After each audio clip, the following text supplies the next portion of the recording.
तीरथ गए तो एक फल, संत मिले फल चार, सतगुरु मिले अनेक फल, कहें कबीर विचार। साचा सतगुरु ना मिला, रही अधूरी सीख, स्वांग जति का पहिर कर, घर घर मांगे भीख। कबीर ऐसा सतगुरु मिला, जासे रहिए लाग, सब जग तो शीतल भया, मिटी आपनी आग। सतगुरु कबीर मध्यकाल के महान संत, परम संत हुए। मध्यकाल से ही हमारे भारत देश में संतों की एक परंपरा चली है, वैसे ही हमारा भारत देश संतों का देश है। और संतों की इस जमात में हम यदि सदगुरु कबीर को संत शिरोमणि कहें तो कोई अतिशयोक्ति नहीं होगी, क्योंकि संतों की भीड़ में सदगुरु कबीर की छटा निराली। जैसे रात आसमान में लाखों तारे होते हैं, लाखों तारों के बीच ध्रुव तारे की छटा निराली होती है, उसकी अपनी अलग चमक होती है। ऐसे ही चमक और दमक सदगुरु कबीर की निराली, उनकी एक अलग पहचान है, उनका व्यक्तित्व निराला है, उनका कृतित्व निराला है। मेरे लिए दुनिया के तमाम संत उतने ही पूजनीय हैं जितने सदगुरु कबीर साहब पूजनीय हैं। फिर भी मैं ये बात कहता हूं कि सदगुरु कबीर साहब ऐसे संत हुए, लेकिन संत होकर भी उन्होंने समाज के प्रति अपने दायित्व को छोड़ा नहीं, अपने जिम्मेदारियों से विमुख नहीं हुए। सदगुरु कबीर ऐसे संत नहीं हुए जिनका जीवन किसी मंदिर में या आश्रम में बैठकर मंजीरा बजाकर भजन गाते बीत गया हो। सदगुरु कबीर ऐसे संत नहीं थे। सदगुरु कबीर मानव समाज के सजग प्रहरी थे। मानव समाज की तमाम व्यवस्थाओं पर बड़ी सूक्ष्म दृष्टि रखते थे, चाहे वो धार्मिक व्यवस्था हो, राजनीतिक व्यवस्था हो, सामाजिक व्यवस्था हो। और जहां भी उन्हें कोई बुराई नजर आती, कहीं कोई विषमता नजर आती, कहीं कोई रूढ़ता नजर आती, कहीं कोई कुरीति नजर आती, तो बड़े कड़े शब्दों में उसका विरोध करते थे। और ऐसे लोग जो समाज में पाखंड बढ़ा रहे हों, आडंबर को बढ़ावा दे रहे हों, ऐसे लोगों को सदगुरु कबीर बड़े ही कड़े शब्दों में, कठोर शब्दों में फटकारते थे। सदगुरु कबीर सदा तटस्थ और निष्पक्ष रहे, किसी संप्रदाय की ओर वे झुके नहीं। आज से 600 वर्ष पूर्व मुख्य तौर पर हमारे भारत देश में दो ही प्रमुख संप्रदाय थे, हिंदू संप्रदाय और मुस्लिम संप्रदाय। लेकिन साहब ने स्पष्ट कह दिया, हिंदू कहो तो हूं नहीं, मुसलमान भी नहीं, पांच तत्व का पूतरा गए भी खेले माही। ना मैं हिंदू हूं ना मुसलमान। और दोनों संप्रदाय के लोगों को समान शिक्षा देते थे। दोनों संप्रदाय में फैले हुए पाखंड और आडंबर का विरोध करते थे, बुराई फैलाने वालों को फटकारते थे। सदगुरु कबीर बड़े हृदयवादी संत थे।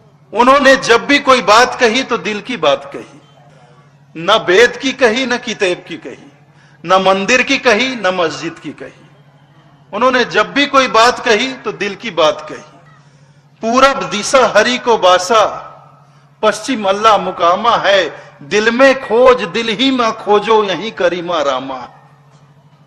दिल की बात कहते हैं। और मंदिर मस्जिद के संबंध में तो कहते हैं, अरे मंदिर तोड़ो, मस्जिद तोड़ो, इसमें ना कोई मुजाका है, प्यार भरा दिल मत तोड़ रे बंदे, ये घर खास खुदा का है। दिल में ही वो मालिक बसता है, इसलिए किसी के दिल को ठेस ना पहुंचाओ, दिल को दुख ना पहुंचाओ, ये उनका संदेश था।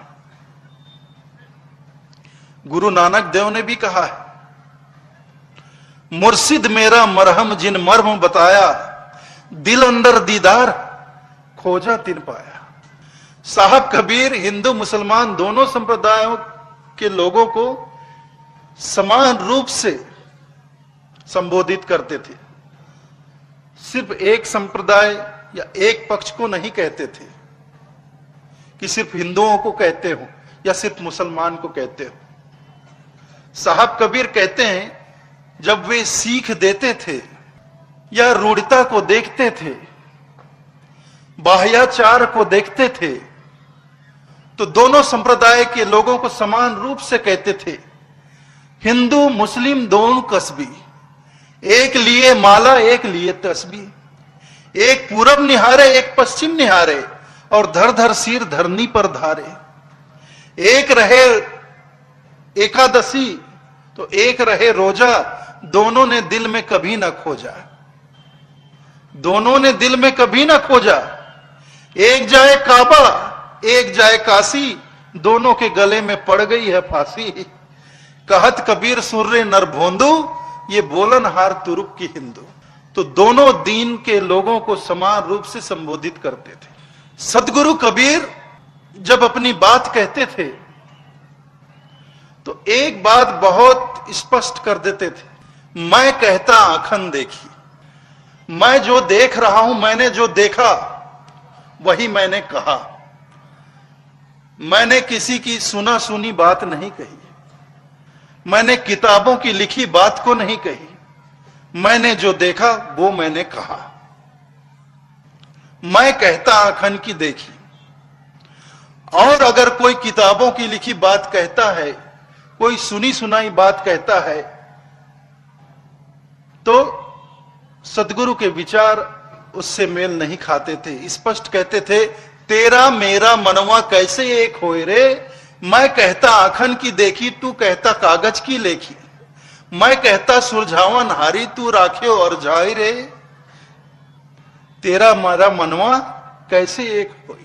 तो मैं कहता आंखन देखी कहकर साहब ने भारत देश में, यह समझ लीजिए कि पत्रकारिता की नींव रखी। इस दृष्टिकोण से मेरे हिसाब से सदगुरु कबीर भारत देश के प्रथम पत्रकार थे। समाज में जो देखते थे, जो हो रहा है, जैसा हो रहा है, वह बात वे बिना किसी संकोच के निर्भीक होकर, निर्भय होकर समाज को कहते थे।